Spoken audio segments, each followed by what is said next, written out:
Welcome to the Acceptable Accuracy Podcast. I am your first host, Tyler. And with me is the second host, Philip. To be realistic, actually, Tyler is off in Swaziland on vacation. And we've got myself, Philip, obviously. And then we've got Kyle as our guest co-host. Kyle, you've pretty much been on enough episodes at this point where you are like an honorary member of the Acceptable Accuracy official crew. It has been several, to say the least. It's just because you're such a cornucopia of information when it comes to shooting sports. And some people say obsession, but yeah, that'll work. The tism. Tisms, yes. Yep. Anyway, so we've got this episode. We're actually going to cover USPSA stage design. So we have two returning guests who have been on the show not quite as often as Kyle, but almost as often as Kyle. We've got Brent and Deryl. If you guys want to go ahead and say hello. Hello, everyone. Hello. I always like how I give like the suggestion of the way that you should say hello with like a question mark at the end, and people just kind of run with it. Anyway, like I said in the few seconds ago, we're going to cover stage design for USPSA. And if you recall, if you've listened to our past episodes, both Brent and Deryl are the match directors for our local USPSA club. And as a result, they're basically more or less forced to do stage design. Is that an accurate statement? That is an accurate statement. I kind of like it, actually. It's like, well, okay, it's not that's not what he asked. Well, okay, yeah, okay, you're right. Yes, it comes with the territory. Voluntold, I think is the term. Yep. Accurate. Yes. And to be fair, like I have seen the little set of like equipment that you use. Equipment is probably the wrong word, but toys that you use to create stage design. Hey, at least I didn't say Lego. If I was ever going to get a stage design, I would totally do it out of Lego just for that. I know you would. So that would be fitting to your niche. Yeah. Mantra.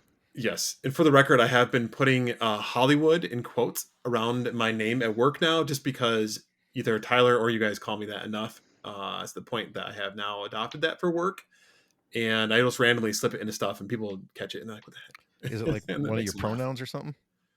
That's not a bad idea. I'm going to put those in my bio. There you go. Anyway, before I get us off too much off topic, which is usually Tyler's job, but he's not here, so I'm trying my best.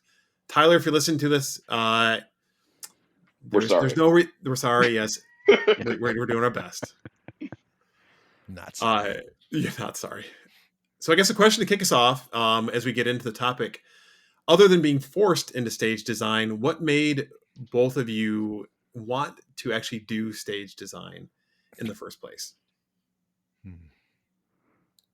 I pass. You pass. You call a friend. Yeah, well, I mean, like you said, it was pretty much it needs to be done, and we have a lot of great people that want to help us set it up, but not too many that want to help us design it. So it pretty much falls on us. There's a couple people that want to do one here and there, but for the most part, it's us. We're responsible for the match, and they want us to do the stage design, so we do. Yep. It's funny because we'll be at a stage, and I try to guess who designed the stages. I always get it wrong. I usually get the wrong person. Do you really? Because I do. Just by names, you should be able to get it right. I assume that the stages that are extremely technical and difficult and annoying usually come from Brent because he hates us. But that's not true at all, man. You guys want to compare stages? There's some that Deryl throws on the plate, and I'm like, dude. I know. That's what I'm saying. So this coming match in a couple weeks here, I'm gonna try to guess. Don't tell me who set up the stages. Let's see how I do. You got it. All right. So I guess we'll lead into kind of the first line of questioning, just kind of the general overview of stage design stuff. Kind of a main question that probably a lot of people would think is, how do you balance stage between a fair and fun shooting experience versus something that's going to challenge your competitors? Well, I'll tell you what, I knew we were going to talk about this, so like I'm saying, I did a little dive into basically how they teach us. Both Daryl and I have taken we're CROs, and in that they take you a little bit further into the ROing of things.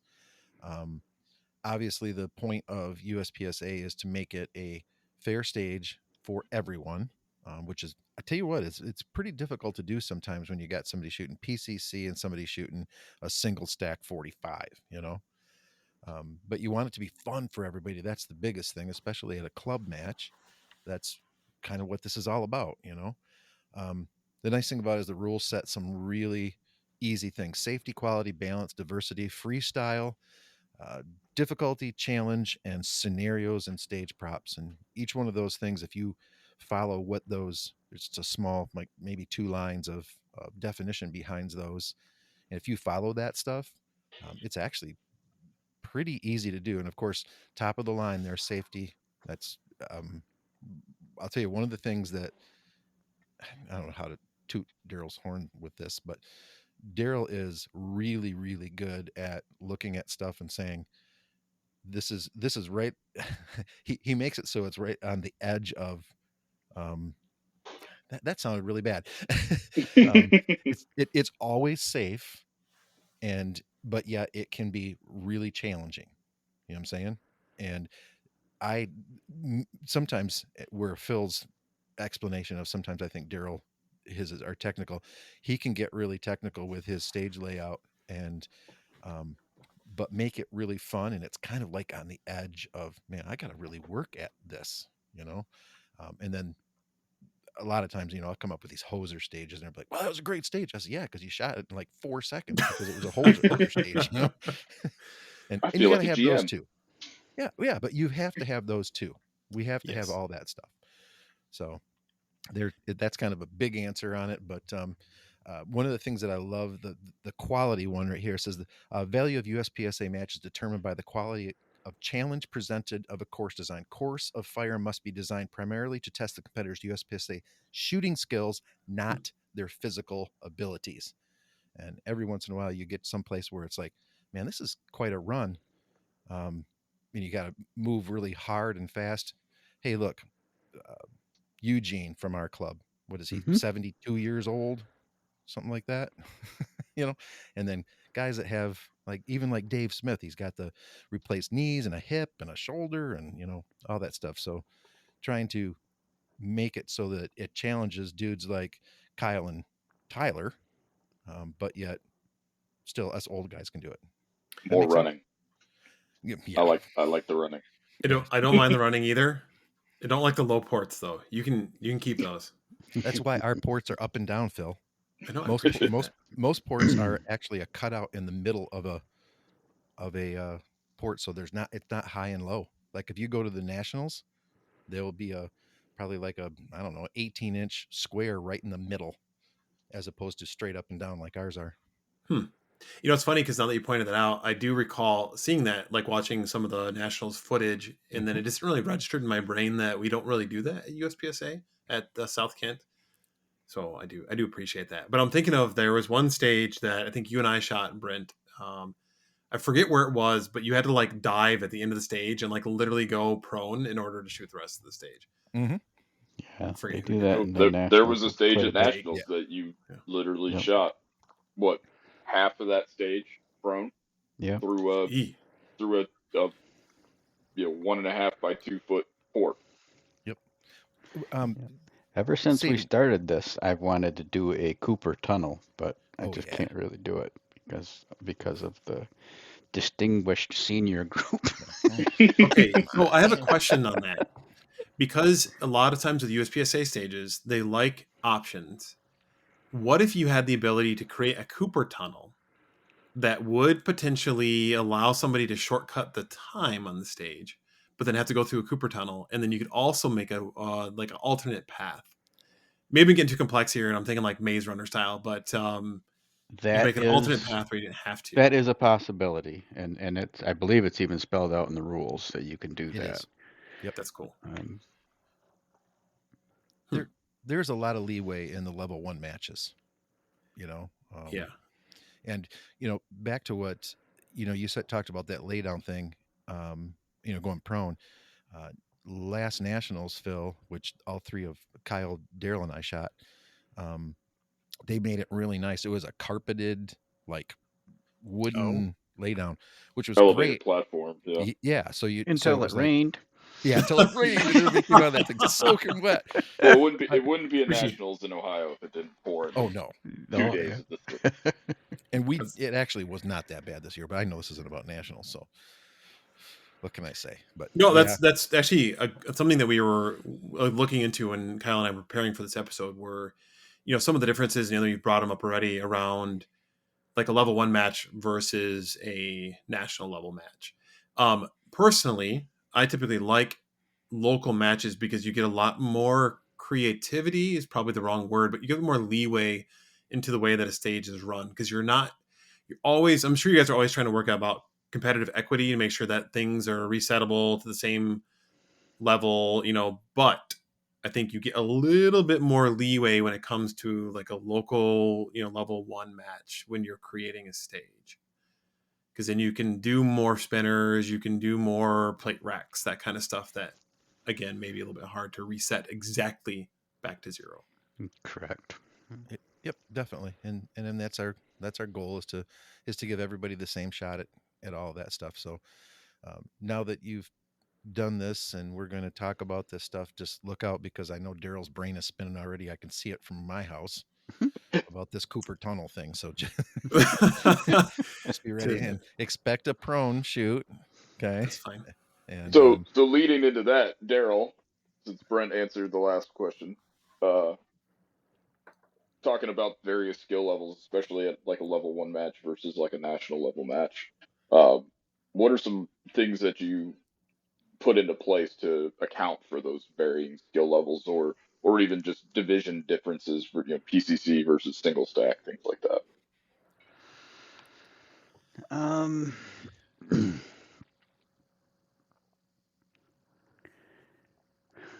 I guess one of the biggest things that we got to watch out for is not, and this is I think what Brent's was talking about earlier when I kind of make it right on the line, but trying not to design a stage that somebody is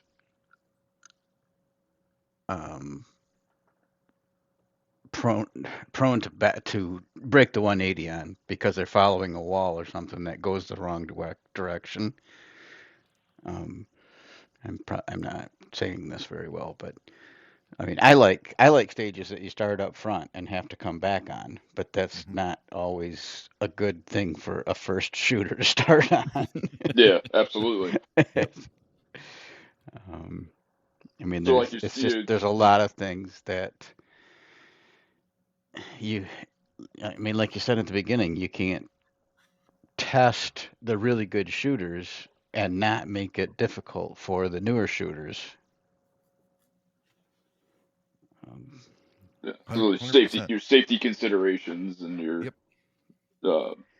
target placement, things like that, have to be more effectively balanced.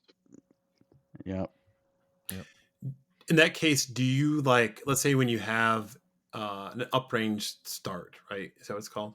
I believe. And then you have uprange start, and could you then offer maybe multiple starting positions in that case where you could have somebody do a downrange start? Is that what that's you'd called? be Anyway, down the range opposite as you're direction. down the range. Yep. You're right. Where you were able to change the place that they started, but then potentially give an advantage to somebody who's more skilled if they wanted to do, but then they're also not risking is the wrong word because we're all safe shooters, but that it's more challenging because they have to move backwards. Right. But then the newer shooter can move forward, right? Which is usually ideal. Well, and you'll see a lot of the stages that Daryl and I will build. I mean, yeah, we'll have start bars and start in this location, but there's a lot of them that are start anywhere inside or outside so that you get your choice. Yep. I like those. I always find it challenging because I don't necessarily know where to start. So I just watch where Kyle starts. and then I judge on that point. I'm like, okay, can I do what Kyle can do? And the answer is maybe, but a lot slower. Whatever. whatever. But I do hear and what you're saying, Phil. So there have been stages too where we've done that, like not necessarily front and back, but side to side. If if you can either start on the right side of this or you can start on the left side of this, depending on what your strong hand is. So which yes, is you can have different start positions, I because I can tell you this, guys, that designing stuff for level 1, club matches, when we get to design stuff for a higher level match, or if I ever submit stuff, which I've submitted one to like nationals into the area, but if when I get to do that, I do step that game up a little bit. If you guys, sometimes I get some complaints, and they're like, "Well, this is just a mirrored stage on both sides," and it's that I want everybody to have a fair chance part of me where I'm like, "Well, what if they're left-handed? Because what if they're yeah, this? What if they're that?" So Mhm. Right. yeah. so I like that. Last year we did a couple of them. Slight tilt right and slight tilt left. There were two stages side by side, and obviously different bays. But so I mean, the right-handers had the advantage in one, and the left-handers had the advantage in the other one. So So not even necessarily balancing stages for shooters, but also just balancing the match in general, where there you go. certain people can have advantages on one stage, but somebody that maybe not as faster on their feet, but is going to be a more accurate shooter, is going to have the advantage on the stage with 25-yard, occluded hardcover targets. Right. Exactly. And where the PCC cheater gets a really good chance, and then, we jam them down a array of a bunch of ports, and they got to pull in and pull out, go out, cross over that. I mean, it's like, and then, guys like us that are running pistols, we can blaze through that so quick. So, I mean, let's face it, you look at the club matches that we have, PCCs rarely are the number one guys in our Yeah. matches. It's true, which you don't typically see the inverse in a lot of the higher level matches. That Absolutely. it's pretty dominant in the top 10. Yep. I've noticed that when you guys do stage designs, you like to do a lot of hug the wall type of thing on the edges of a stage, or like towards the front when you're kind of shooting from like one side deep into one side or deep to the other side. Those are definitely more challenging on a PCC, having being a recovering PCC shooter. Um, and they're a pain in We've the trained butt. it out of you. And it's funny We've to bullied it watch. out of you. Yeah, I know. Right? A lot of it, honestly, was just wanting to shoot other matches that required pistols, and I was like, I should probably figure this out. Right. But I do still every once in a while like running PCC, and it is truly challenging when if you're not comfortable shooting like offhanded or even switching quickly to your offhand on a PCC. I've seen multiple people put rounds through the wood of the barricade because they don't take into consideration, myself included, they don't take into consideration the optic and the lean with the the barrel, and they will put rounds right through the side of the stage. The word you're looking for is hide over You hide overboard, yes. board. It's like we talked about earlier last week when we Yep. couldn't remember the correct way of describing power factor. It's like we talk about these things all the time, like hide overboard. Anyway, though I do appreciate that because it does make the stages challenging for PCC shooters as well too. Because obviously, anytime you have a burn down stage, PCC shooters are going to be on top of that stage, right? Yep. Or like an open shooter. Anybody with an optic as well. Honestly, let's be fair. As long as you have a big stick of ammo, you're going to float from one end to another without doing a single reload, right? So it is enjoyable as a PCC shooter or recovering PCC shooter to have those stages that do have that a little bit more difficulty. And it's funny. And one question I had about like with the difference between dot shooters and iron sighted shooters. Now that I feel like the iron sighted shooters, especially at local matches, maybe I'm overanalyzing this or overjudging this, but it doesn't seem like there's a lot of iron sighted shooters left. But do both of you find it difficult to create stages that challenge both the like dot shooter and the iron sighted shooter as well too, or without making it too hard for the iron sighted shooter? or don't you care? I can honestly tell you that I have never brought that into consideration when Interesting. I'm designing a stage. Oh, oh, No, you I guys are don't. I laughing. haven't. Daryl quoted saying, "The future is now. Shoot dot or die. Shoot That's right. dot or Well, die." Tom went to dot. That's That is true. true. I Yeah, you think he guys was forced them. yeah, I think he was the last of our iron sight Yep. holdouts for our average, above average shooting group. well, Hagen's still there. He cusses about it a lot, but he's still Yes, he does. there. Well, and then Uh, of course Jared Timmer, who comes in and rocks the world with Yeah. with a single stack irons. that's You know, true. Yeah, I don't know so why Hagen doesn't just switch to a dot because he is cross-eye dominant as well. So he's shooting irons cross-eye Yep. dominant. yep. I'm like, bro. Hmm. And he likes what he likes. So, I'm It, a big fan of do what you want to do. But it's hard. It's There's hard to teach an old Marine new tricks. there. I was just gonna say there's something about an old dog. I'm trying to think of what it is. Yeah, What you're an trying to say, an Mister. old devil dog. Yeah, Yeah. Mr. Army guy, you're trying to say it's hard to hard to teach a Marine anything. That's true. Unless it's to break something.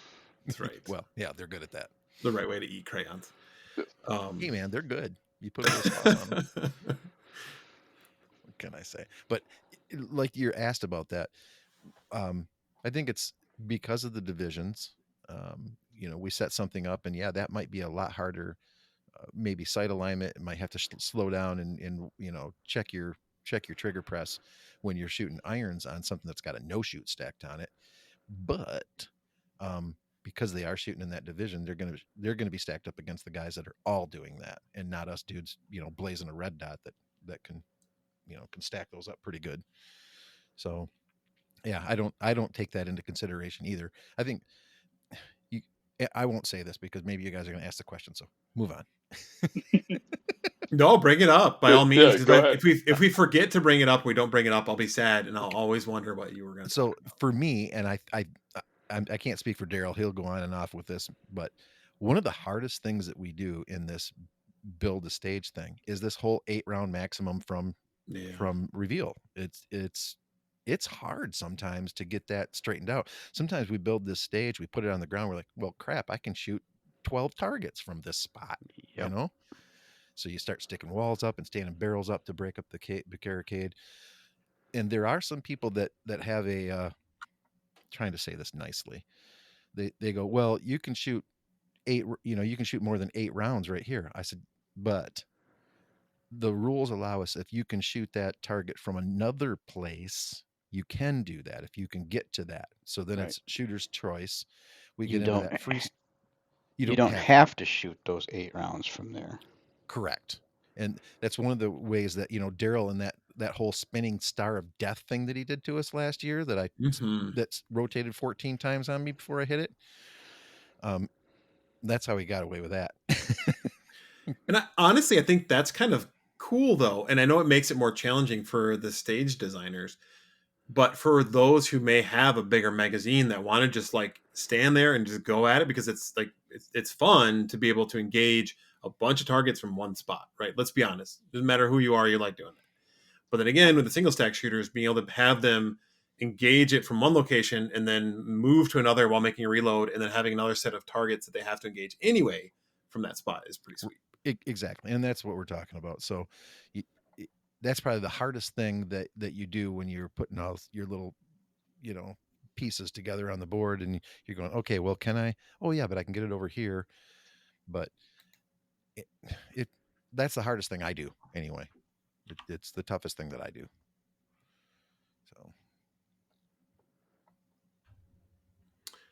So, one of the questions that I had, and so we have a club, we're very lucky to have a lot of resources at the club, right? Not every local club has that. And I know that we have a lot of the resources, whether it's like extra steel, extra walls, whatever, because we have a huge team of people committed to building that stuff.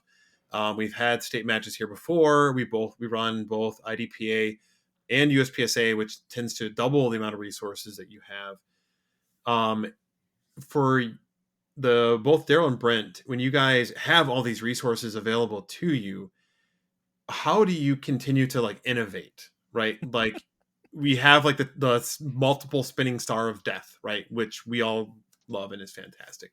But how do you add things like movement into a stage that really separate our local match from somebody else's local match?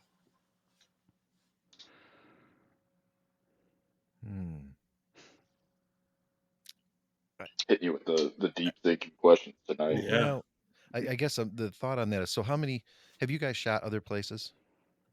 I know, Brent, you and I, I have. Go ahead. I've shot several. Yeah. So I guess my caveat to that is what do you think about that? So you've shot other places, other club matches and stuff, and I've done a couple. But I mean, for the most part, I'm just a South Kent boy. But I mean, what's your take on that, Kyle? I mean, as far as what do you see the differences at South Kent compared to what you shoot at another club match? So I mean, it leads into another question of mine, but it's you kind of start to see like signatures or habits that the stage designers have. Um, somebody that shoots PCC or something like that may have more longer shot stages, or um, like Brooklyn out west in near Jackson, Michigan is a great example. They love to put mini poppers at 25 yards. Yeah, every match you'll have several of those. Um, in that I've shot there has had at least two stages with a target presentation. Um, when I shot in New York, there's different things that pop up. So I wouldn't necessarily say there's like one thing that separates uh local clubs from each other. It's just those little things that just the local flavor, so to speak, that pops up, uh, that separates the clubs. Now you do have certain things like Daryl's spinning wall of death Oh, that jeez, yeah. that we all love it so much. Those unique props that you don't necessarily get at another club that just either doesn't have the ability to create something like that, or is something super unique. Like I think there was a club down in Texas that I saw shoot once where they had guys sitting in a canoe in a giant tub of water, and the stage was shot from that boat. Jeez. um, things like that, would really that's a clear and obvious, like, yeah, that is way different than the club. Uh, I think probably one of the biggest separations we get at South Kent is the consistency of quality and challenging stages, and variety, where it's not the same match every month.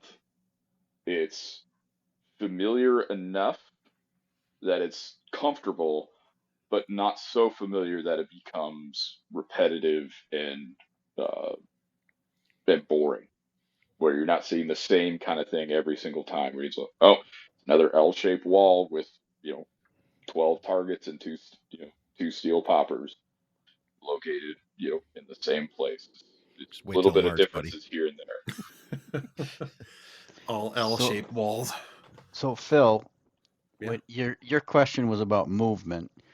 Are you talking about movement of the targets or movement of the competitor? Well, it's funny because when I was like came out in my like when I was talking about it, I was thinking more of like a movement of like props and stuff. But then I got to thinking about it and I was like, well, you can actually answer both ways. So let me reframe the question a little bit. I This is the true statement, and this is not me pumping up both of your egos. But I truly believe that both of you are never satisfied with normal, and never satisfied with like basic. Is a No. good way of saying it. We always think we can do Yep, it better. Always. yeah. Always. So that's hard. Like, okay, so I from another hobby that I have, it's very difficult to continue to be new and inventive, and you're always like pushing against yourself to come up with something new. How do you guys go about doing that? Like, do you have a process of like you have an idea in your head where you're like, I'm gonna execute on this, I want to put this as a feature in the stage, or I guess how do you keep it fresh? Piling on top of what Kyle was talking about. I mean, for me, I'm a part of two groups on Facebook that actually, you know, design stages. So I can go through. There's people that design a stage. They really like it. They shot it yesterday, whatever. They throw it up on there and for everybody to look at. And you can either use it as is, or you can try to make it better, or there's just a lot that can be changed, or a little that can be changed to make a completely different stage of something. Yes. Yep. And there's also something, I think it's 1 or 2 years old now, but there's a spot on USPSA's website that has stage designs on it. It's a library of stage designs, and I guess I probably don't use that as much as I should. It'd probably make it easier on me than to sit down at a blank table and try to come up with something out of my head. It's getting harder and harder to do. Yeah. My fear is that I start becoming repetitive because this is what is this, our third year, Daryl? Fourth. Fourth year? Wow. I just don't want to be competitive or be repetitive on that. So I have everything that we've done, I have in files on my computer, and I'll go and review them and make sure that the direction I'm heading in isn't. Let's face it. There's only so much you can do with walls, not breaking the 180 fault lines. There's only so much you can do before it's like kind of the same. Yep. Yeah. And our target, our moving targets, let's face it, we have some that work better than others. Oh yeah. So it's really hard not to gravitate to those all the time. Mm-hmm. Right. Because you don't want to put up with the fussiness of the clamshell. Exactly. And like saying that clamshell, I love that thing, but I do too. if it's a little bit wet out, that Yep. thing's gonna react completely different than That's even the funny. swinger, or the drop turner. But so for me on that, I don't have. I mean, like I could go and look at other things on old matchbooks and things like that, and say, hey, that's a good start. Let's do this, but I want to move this wall here, and I want to make you go to that corner and whatever. But most of the stuff that you see that I come up with is just stupid stuff that runs through my head at all times, and I'm just like, yeah, would this be cool? And then I build it. I'm like, I don't know if it's cool, and then some of the ones that I was quite iffy about that we put on the ground, and we've got really good, Daryl and I get feedback like that was really good. Now, saying that, it's not because Brent built it, it's because Brent had an idea. I put it on paper, we started putting on the ground, and then people like, of course, Daryl, and then a couple other guys that we're building with, like, hey man, what would happen if we put that over there? And I'm like, well, that's a good idea. Let's put a 4-foot wall there, and let's make people go to this corner, and they can only, if they miss that shot, they got to go all the way back there to get it, that type of stuff. Yeah. So it turns out that way. And let me do this shout out right now. One of the things that I am super proud of that Daryl and I think have been kind of a catalyst with, um, IDPA and Multi-Gun and USPSA, we shake hands very well right now at South Kent. In fact, Skinny just sent Daryl and I a whole bunch of sketches about what they're going to be building for their IDPA match, which I know Daryl and I will look at and say, hey, yeah, let's keep that one, and we'll build off of it, and It's funny. It's funny you bring him up. Skinny and I run in a circle for what we do for a living. And I was actually talking to him at the end of the conversation with a bunch of other people. And he actually mentioned that exact same thing. He's like, I'm working on delivering stages over to Brent and Deryl for USPSA. And I thanked him for his time that he puts into thinking about these stages, because I know that we work off the back of them, and then Three Gun works off the back of that. Yep. It's been a really good relationship, and I'm hoping that I hope people see that all these action sports and anything to do with the shooting sports, whether you're shooting 500 meters or you're shooting 3 meters, at a target, I'm hoping people understand that us gun sportsmen were kind of the same, you know. Yep. So And that goes the other way too. You know, if we've got certain stages that we really want to do this month, we'll give them to Skinny early enough so that they can set up the structure of it, and then design their stage accordingly. That's awesome. I didn't realize that you guys did that, but I guess it makes sense now that you mention it. Because otherwise it puts a lot of pressure on them to make stages. And I know they've got like a shot minimum or like maximum that they can do. What is it, like 18 or something for IDPA? Yeah, yeah, I think it is 18, Phil. It is 18. Yep. It's very But low. yeah, but you obviously you can add more remove targets and that kind of stuff too. So that's not as big of an issue for them. And then I'm not sure how big they are in movement. I know they get a lot of elder statesmen as well that like to shoot those matches. So maybe they reduce some of the movement down. But Sure. no, that's awesome. I guess from going into that too, then when you guys design your stages, what are you using to? We talked earlier about joking about using toys. I know there's like a application on your computer that you can use to set up stages as well. And then I was even thinking while we were talking here, there's a VR tool that people can use to practice USPSA.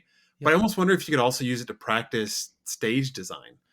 So what do you guys use, and what do you see the future of stage design looking like?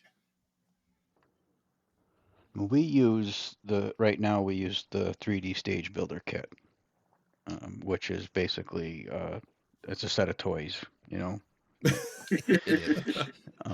But the thing that I like about the 3D stage building kit is that it is symmetrical. You know, all the pieces are just scaled down. Whereas when we started doing this, I started with using the computer program Trident, which was a stage designing tool, but it was really clunky. It was hard to put a wall in place. If you had a wall that was going like straight away from you, it looked like a line. Oh, interesting. If you put it at an angle, it was hard to tell if it was like laying down or, you know, it just didn't work very well.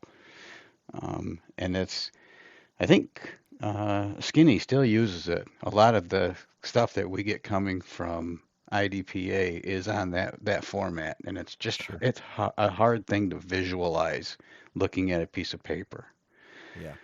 Whereas if you take this 3D stage building kit that Brent and I have and set it up and take a picture, you can take, you know, if it's really complicated, you can take two different views of it and put it on the stage building sheet.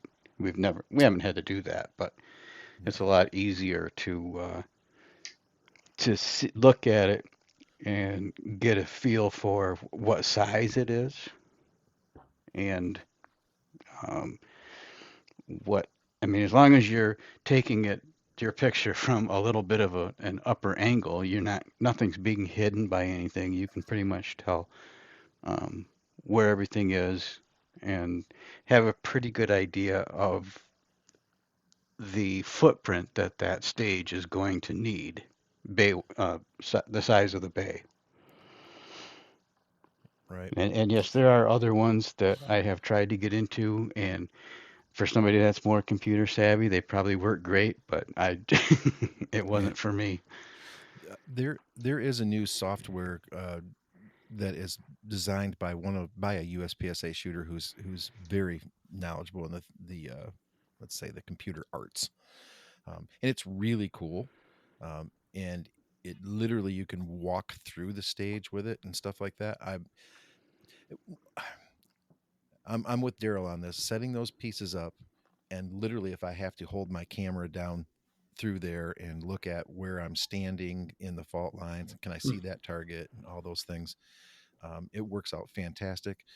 If you notice, both Daryl and I, when you see the different layouts, we have grids that we set up on, and those are 2x2 grids, so you can kind of be like, well, that's supposed to be over there 4.5 feet ish, you know.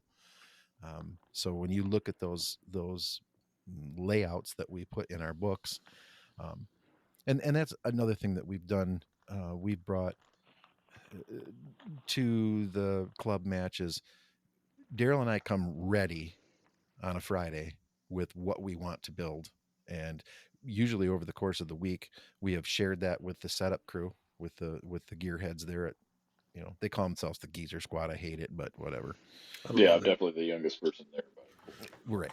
So, but like I was saying, and it's one of those things where, we have all the parts that go to that stage, how many fault lines, how many target stands, how many sticks, all that. So you can just dump that stuff out there, what you need for walls, start erecting it. And they never come out like what we have on our sheet. I mean, they're close, you look at it, but you start hosing around for real on that and you're going, okay, you know what, we're going to shoot the living crap out of this wall. Let's not put that thing there. you know so you try to protect your gear and all that too. And of course, steel is a challenge. Ooh, that was a good one, right? Steel challenge. Steel is a challenge because of it being 23 to 26 feet away, depending on if you have a barricade or a step line. All those rules that we have to get into. And thank God there's always a rule for what we're doing. It's not one of these things where you're like, well, can we do that? Well, what's the rules say? And they're pretty, let's say, you can't interpretate them as far as safety goes. They're pretty staunch, tight. So, and I like it. So I guess moving away from the creative stuff and into maybe some like logistical stuff for the questions. We talked a little bit about like Daryl's Wheel of Death and so I got to what Wheel of Death are we talking about? Because the last time he did it with steel, but he's also done it with cardboard. You know what I'm talking about? The cardboard one is the one I'm thinking of. Okay, because the steel at least gives me feedback when I hit it. Oh, the steel. Will you guys explain the cardboard Wheel of Death for me, so that people know what we're talking about? Daryl come up with that in his sleep. He's going to feel this one. Yeah. Yeah. So all I did was take a steel, which a star, which usually has 5 steel plates on it, and I took the arms off and built a wooden cross to go on there that would hold 4 USPSA cardboard targets. So, and because they're cardboard and not steel, it tends to spin a little faster than people like. And give you zero feedback. Feedback. Yes, 100%. That is correct. Now I know what you're saying, Kyle. It's either hit it, didn't hit it, or it fell off. Yeah. So, and then of course, when Daryl gets to go into the Lex Luthor part of his brain and put a freaking weight on it and then activate the stinking thing with a, and it's just flying. And you're like, okay, bang, bang, bang, bang, bang, bang. I think I put some on there. Yeah. It really challenges your ability to call your shots. Oh yeah. But going with that. And if I'm feeling really good, I'll put a no shoot in there. Yeah. See, that's fun. So going with that, how do you go about acquiring these non-standard props? Every club you go to is going to have falling poppers and swingers. Maybe they'll have clamshells or Texas Star or something like that. But the non-standard stuff, the elevator doors that we shot the one in the years past, and the Wheel of Death and things like that. Cars, stuff that you don't see at your run-of-the-mill match. Yeah, that's just something that comes from, wanting to make it better the next time around. You don't want to keep using the same movers all over and over again. So what can we do different with it? Without buying a completely new setup, what can we do with this mechanism that hasn't been done before? Definitely. And the thing about it is, like I told you before, you stack that up against the rules, So Daryl says, hey, I want to put targets on a thing and spin it. I go, can we do that? Yeah. Mm-hmm. Okay. Only if we use the standard USPSA target, because you can't do it with the amoebas because they can't be hung at more than 45 degrees off vertical. Yeah, so like Daryl's saying, there's all these rules that we need to weed through to do something creative like that. Now, whether or not the governing gurus of USPSA would think that they're cool or not. I don't know. I'm inclined, just going to put that out there. Maybe it doesn't go anywhere, but next year we're going to have the sectional at our club, and uh, I'm I'm inclined to encourage Daryl to set up that wheel of death. I think it would be freaking sweet for Yeah, somebody to come up and go, "What is this? agreed. What is I this?" highly encourage it.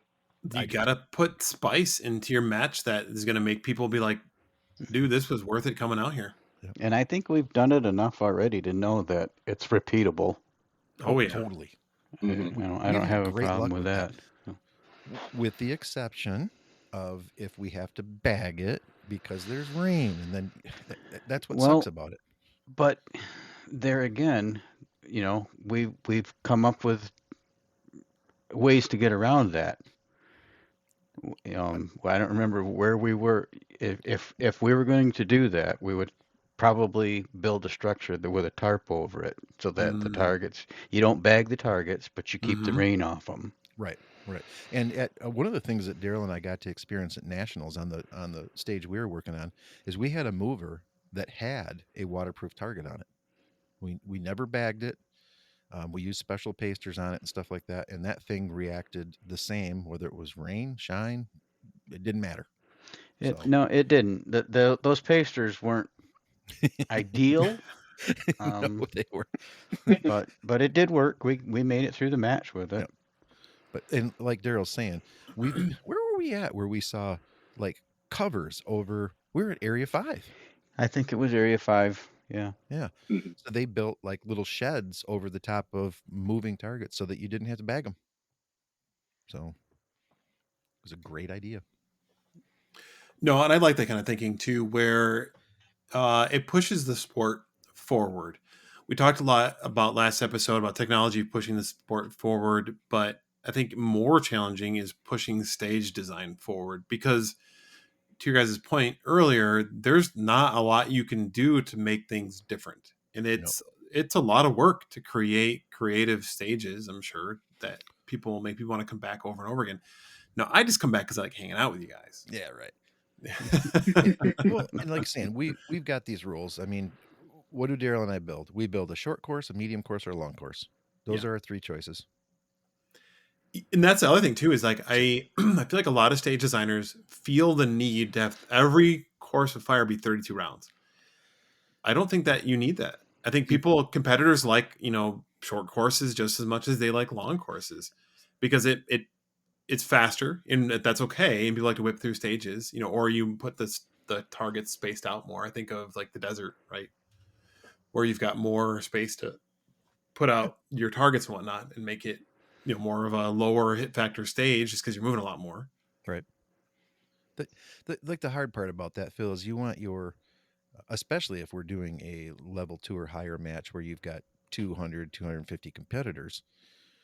The hard part about that is if you've got 12 rounds and then the next stage is 26 and then you go back to 20 and the next stage is 32, is just getting that backup where you're bunched up. See, I don't mind that.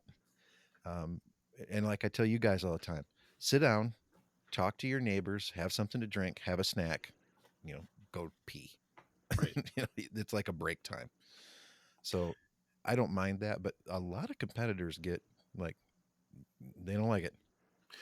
I remember somewhere where somebody was talking about there's like a match flow design where you have like certain size stages you have to do in order to help keep like the backup. It's like one long, two medium, and the short or something like that. I forget how it was done. Or like the way you put chrono in can also impact the type of like linked stage you have attached to it. So when we were at the Michigan sectional this year, I think they did a really good job of having chrono right next to a short, very, very short stage. Well, that was Right. that fixed time. Yeah, Fixed that was time, awesome. Yeah. They did So a very good job. Yep. So you always had shooters that were in line to shoot, or you had shooters that are in the same squad that were also in line to do chrono, and you didn't feel like you were getting cold sitting at chrono for a super long time waiting for the squad to get through. Right. I really like that. And of course, they did their reset. The stage crew did the paste and Yeah, restore. you'd have to. Yep. Yep, they did.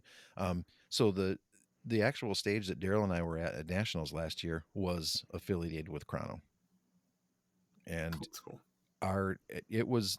I'll tell you what, um, we were fortunate to have. We had another guy with us from California, James, who was just as hard a worker as Daryl and I are, and Grant, he was our CRO. He was an older guy, but that dude, he kept it moving and He kept it did. running, and He did a great job. it was really, we had a blast, but most of the time we were almost completely reset by the time the competitors, I mean, they're like, hey, what's this? They pasted like 2 targets and Nice. steel is set, mover's set. We're ready to go. Who's next? So I was happy with that. That's what I'm hoping for our level 2 match next year, that we get to run smoothly like that. Sorry to take up all your time, Phil, but No, backing up this to is great stuff. your what did you call that? Your formula for this stage, this stage, this stage to keep Yeah. something moving. The disadvantage to that is if you have or don't have the bays that can handle this, this, this, and this. Right. And some of our bays up front, like A through G up front, they're limited. I mean, it's tough to get a 32 round course in there that's not just an absolute, targets stacked up on top of each other. So, and Yeah. it's difficult. And I also, like you're talking about, like the desert and some of the longer courses we do out there. I'm also one of those guys where I know that our brothers from Multi-Gun are going to want to build on that. So sometimes I build something a little bit. I try to build something bigger out there so they can function off of that, and it works. But we get bunged up because it takes so long to reset when you're on a 100 by 100 bay.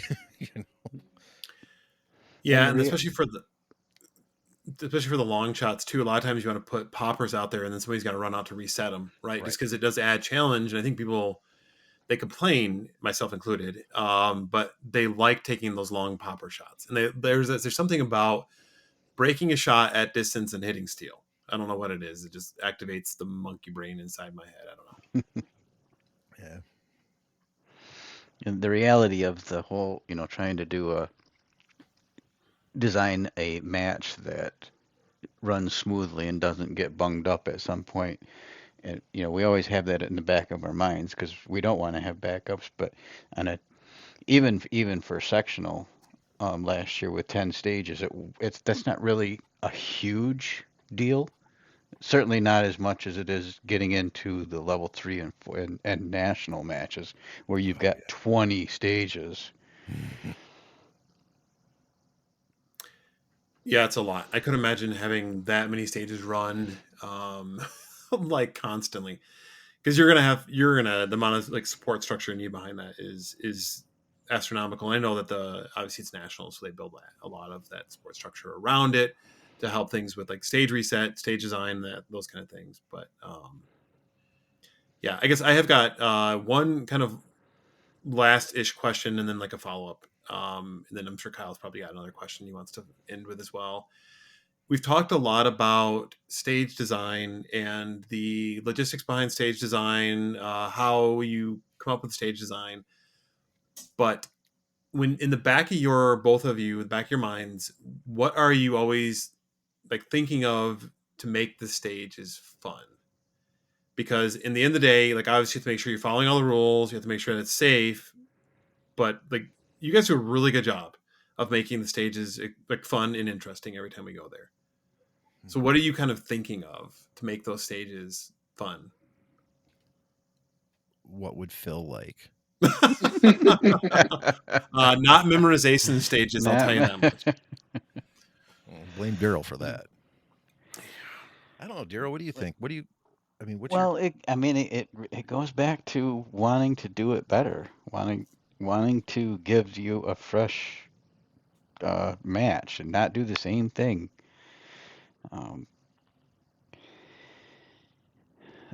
So I really want to do more with non-standard stages, not non-standard, like fixed time and things like that.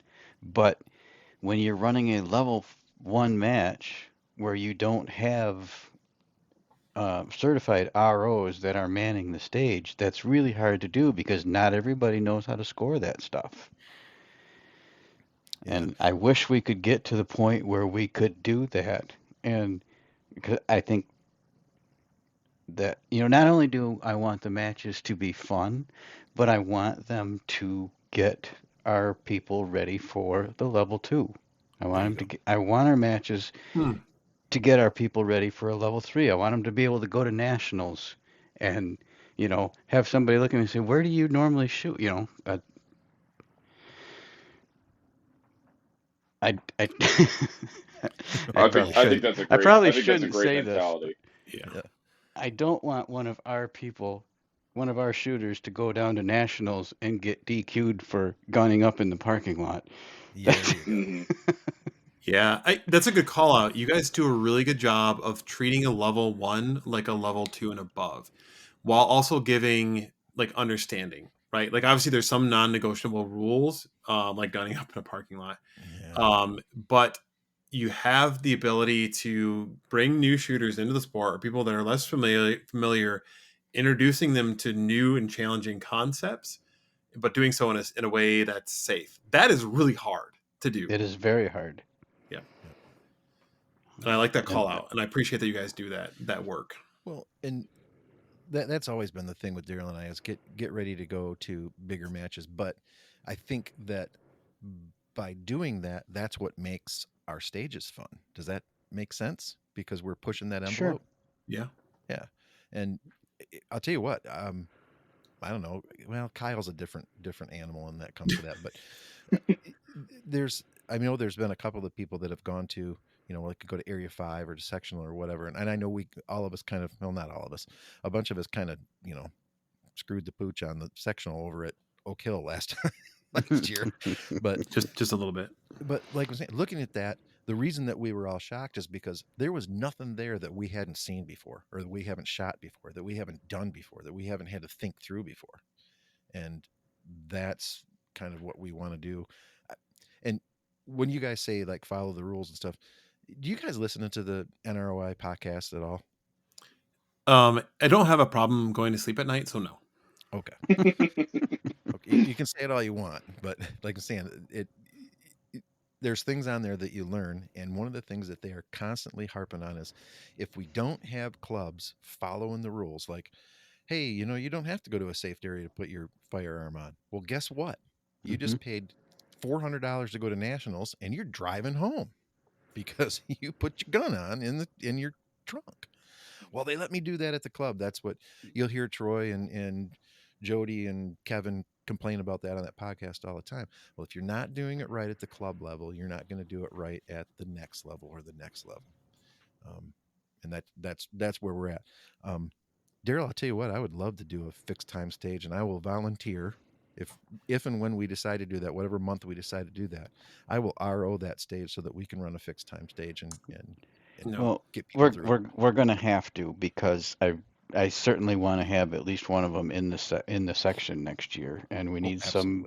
We need, not only do we need some practice running it, we need some practice setting it up and coming up with the right time. Yeah, that's fair. I say no because you're going to screw up my my balance of squads to go for best hit factor. Whatever. We'll just have Eugene run it and say, "Yep, that's good enough. 12 seconds, we're good. Let's go."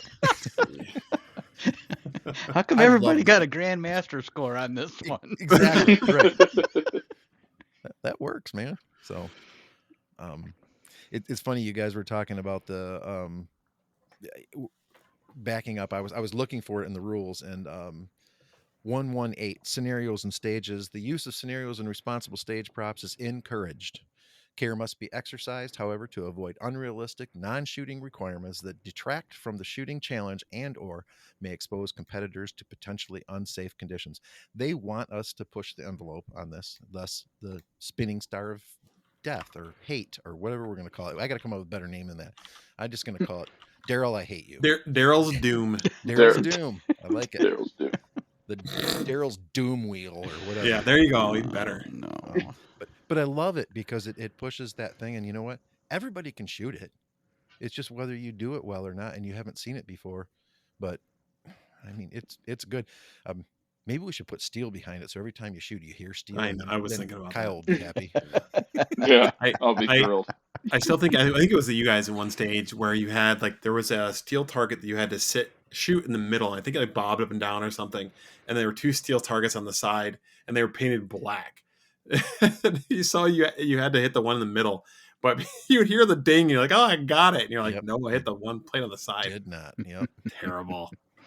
But yeah, we want to push that envelope. So sorry I rabbit trailed there, but I tell you what, I absolutely love building stages. Just for the record, I built last week, and I think I did 12 or 15 to put Dang. in the file, and I'll go over with Overachieving. Daryl. We'll doctor them up and make them cool, and bring something out, some new stuff out. So, Looking forward to it. well, you can't shoot them. Fine. Just watch. Yeah, I'm hoping. I mean, it's looking. I don't know about you guys, but I mean, we're planning on shooting, and of course, about the only thing that will really stop us is if there's unstable ground underneath us. You know, or 2 foot of snow. I mean, that's not going to be fun. But I consider that unstable ground. I consider that unstable brains, because I'm not going. I'll tell you what. Oh my gosh. This is I'm looking out further out here, and we're burning podcast time to talk about this, but I'm seeing 50s next week. So That would be just perfect, saying. dude. Yeah. Perfect. Yep. Perfect. So Sweet. Kyle, do you have a last question for Daryl and Brent before we kind of wrap it up? Well, I think we hit all my talking points that I had.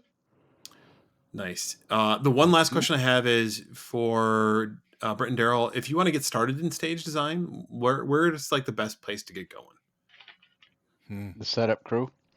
Yep. Okay, let's say they don't live in Michigan and they can't drive to help set up. That's going to be difficult because there's nothing. I mean, unless you're helping set up a stage and getting some feedback from people, I don't know how you're going to sit down at a computer or a desk and design a decent stage. And you and I have seen that, Daryl, because back when I had Facebook, he and I belonged to that same thing that he was talking about, the collaboration of. And every once in a while, you see this dude put a stage out, and you're like, dude, you can't be 4 feet away from a falling steel. Just stop it. Just freaking stop it. And, okay, Troy. that's I thought you'd catch on that. Just freaking stop it. He says it all the time. Just freaking stop it. And like I'm saying, so looking at that and going, but even with that guy might come up with something you go, wow, that's pretty unique. I can build off of that. I can make it safe. I can make it fun. And so you steal that from them. We call that R&D, rip off and duplicate. I would steal that. But I mean, so back to your question, Phil, with the first year that we did this, I learned a whole lot being out there and setting up the stuff that we drew, because there was many times that what I had drawn up just wasn't going to work. You just can't do that. Yeah, right. And Trial and error. So find your local USPSA club and volunteer your time to help set up the local. Absolutely. Yep. Obviously, if you're doing this, I can't say obviously, you're an RO.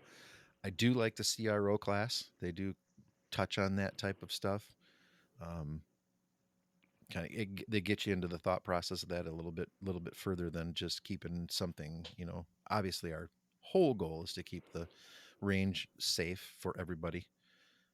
But going the distance, it's keeping the range safe for everybody starts with a really good stage that isn't going to break the rules like so many level 1 matches and clubs are doing that we're finding, that we're hearing about.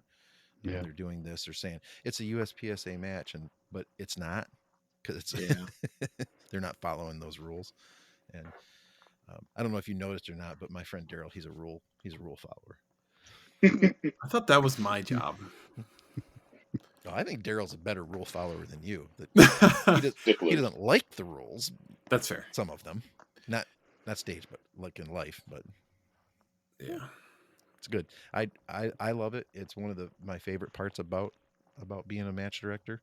And well, that's not true. One of my favorite parts is when we get done at 2:30 in the afternoon with 8 stages and 84 competitors. Nobody's DQ'd. Everybody had a fantastic time, and you know, tribute to you guys, like bringing all these new guys in. Like, you look at all the new shooters that we have that are now, they're coming on their second year of shooting, and they're just part of us now. They're part of South Kent. Working as intended. I think so. I think that's how it's supposed to be. So No, that's a great call out too. And no, I was going to nominate Kyle to go first for dad advice, but since we're kind of like morphing into it, I'll go really quick, and I'll just say that create community in whatever you're doing, whether it's in the shooting sports or whatever, because there's going to be somebody out there who's going to be new, and they're going to show up at a match, and they're not going to know anybody. Mm-hmm. Take them under your wing, show them how it's done, or point them in the direction of a squad that is going to treat them well. And I think that's a tribute to everyone on this podcast and all the guests that we've had in the past. Is all of you do a fantastic job of treating new shooters like fantastically, giving advice where it is warranted and not doing it condescendingly is also a skill set that a lot of people don't have, and I appreciate you guys doing that in the way that you handle all these new shooters that come in. And with that, I'm going to kick it over to Kyle for life/dad advice. The best advice I could give currently, my current situation, would be to buy once, cry once. Is a commonly used phrase. You talking about Safariland holsters again? Yes. Yes, I am. Good gear is expensive. Cheap gear is expensive when you have to replace it. So buy quality things if you are trying to do serious.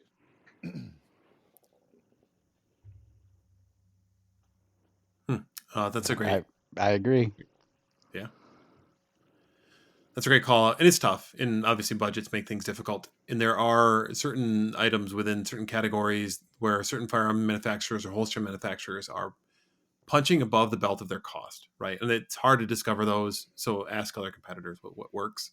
And then if you hear enough of the same thing from the same people, chances are it probably will work. Not guaranteed to work for you, but probably good quality. And then with, I guess Brent will end on you for advice that you have for our listeners. I'll tell you what. So it's not really great dad advice. That's maybe like more older kid dad advice. Right now I'm reading a book called The 4 Pillars. It's by James Yeager, who unfortunately has passed away. He was a fantastic trainer. There's not a lot of people in this world that I wish I would have got training from. He trained Matt Dorito, one of my friends that's from Cabot Arms, and Matt just spoke so highly of him. So I decided to read this book, and it is just full of great stuff. Here's a quote from James. "Show me a man with no enemies, and I'll show you a man with no accomplishments. Standing up for what is right will never be popular. Friends come and go, but enemies accumulate." He was just that kind of guy. He died from like ALS or something horrible. Yeah, ALS. Was it? You familiar with him, Kyle? Yeah, very. I tell you what, like saying this book is showing me some different things about how to defend yourself and why to defend yourself. And like saying, I'm really enjoying it. I actually spoke with, I didn't speak with him. I text with Matt quite a while ago, and he said, yeah, James was a factor in his life and in his career of shooting. So there's my advice. So sorry, it's not dad advice. No, it's great. And I think it actually applies a lot to this episode and the content in this episode. You're not making enemies off of having bad stages, but one of the things that people Hope not. I tried to hold my face straight when I said it, but one of the everyone's a critic and not everyone can create, right? And when you create, you are subjecting yourself to be criticized over the way that things are done. And a lot of people who create will take the negative criticism and not want to create anymore, right? So I think it's a job for those of us who enjoy USPSA to make sure that we tell our stage designers that they've done a wonderful job with the stages that they have and give positive feedback, because then it'll keep them wanting to come back. Because I'll tell you, like negative criticism will like kill you, but like positive feedback and praise will put you on cloud 9 for quite a while. Hug your local match director. Yeah, you'll get that opportunity a few days, buddy. That's awesome. I mean it. And the thing about it is because Daryl and I key off of each other. I mean, I can't imagine doing this by myself. In fact, I wouldn't. If I was stuck with this by myself, I wouldn't do this by myself. How he and I work together, obviously, is pretty good. But people don't have to tell us something didn't work. We already know it. Okay. That's fair. So when they're like, that didn't, yeah, no kidding. You know, you're the 48th person that has told us that. We knew it right away when we started it.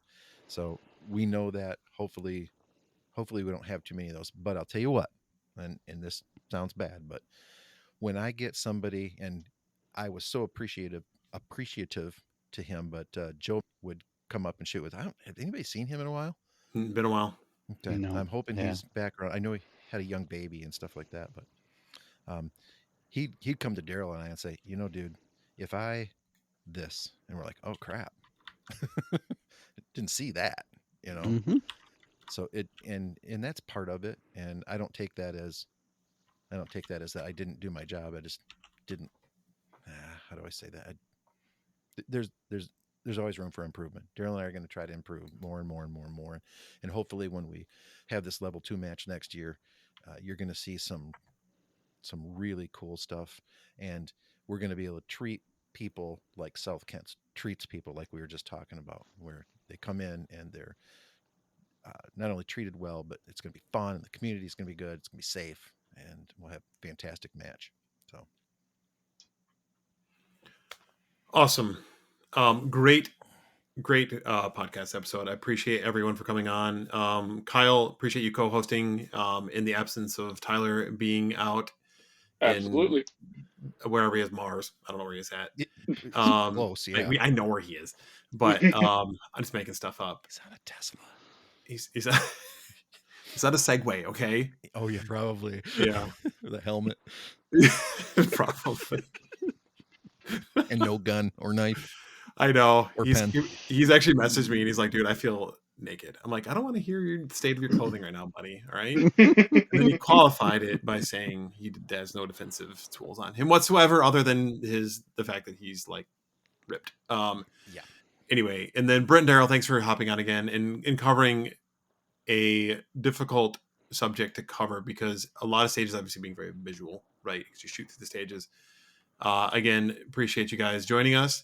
My and pleasure. for all listeners, for all the listeners out there, make sure you like, subscribe, and comment. And if you want to say something nice about Brent or Deryl, I mean, feel free to do so. We'll read it live on TV for you, on the podcast for you. We didn't even say sponsor us, not one time. Oh, we didn't. Safari Land sponsor us. Yes. Thank you. Tyler's not here to say it. Alien Gear sponsor me. Yeah. At some point we do this for fun. Obviously you can't tell. At some point we're gonna get a random sponsor and they'll be like, stop asking other people to sponsor you. All right, everybody. Thanks again, and we'll see you on the next Acceptable Accuracy podcast. See you guys. Bye.